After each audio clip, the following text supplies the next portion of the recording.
আসসালামু আলাইকুম ওয়া রাহমাতুল্লাহি ওয়া বারাকাতুহু। 14 নভেম্বর উপলক্ষে আমরা আজকে ফ্রি ক্যাম্প চলছে আমাদের মেন অফিসে। তো আমি একটা কাজে গেলাম, স্যারকে রেখে রুগী দেখতেছে। এই মুহূর্তে মোট কথা কফি আনার জন্য গিয়েছিলাম, চাটার জন্য, নাস্তা টাস্তা করার জন্য। তখন গিয়ে দেখি উনি, আমার মনেই বললো যে দেখি ওনার এই যে পাটা কাটা। তো আমার মনে হলো কেন আপনি পা কাটলেন? তো আমার অনেক সুগার, ডায়াবেটিস, দুইটা পাওয়ারই কিন্তু ওনার সমস্যা। তখন আমি চিন্তা করলাম যে কী জানো আপনার ডায়াবেটিস কী সমস্যা। তো সকল ইতিহাস আমি জানার পরে ওনার চোখের অপারেশন করা দরকার, চোখের অপারেশন করতে পারতেছে না, অনেক ডায়াবেটিস। তো ওনাকে এবার রিক্সায় আমি নিয়ে আসলাম, এখন আবার দিয়ে আসবো। তো মোট কথা হলো 17.something পাইছি, ওনার 70 দিয়ে সকালেই এবং অনেক। তো স্যারেও দেখলেন, আমাদের যে ডক্টর আসছেন উনিও দেখছেন, স্যারে দেখার পরে একটা কথা বলছে যে ওনাকে কোনো ধরনের হেল্প করা যায় কিনা এটার ব্যবস্থা আমরা করবো ইনশাল্লাহ। তবে আমরা চাই, এই যে দেখেন ভয়াবহ অবস্থাটা কেন তুলে ধরলাম, আমি যদি সচেতন না হই তাহলে এই ডায়াবেটিস মুক্ত সমাজ দ্বারা কোনোভাবে সম্ভব না।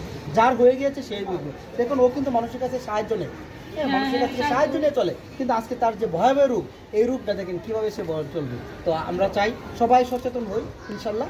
আর আপনার নামটা কী বলছিলেন?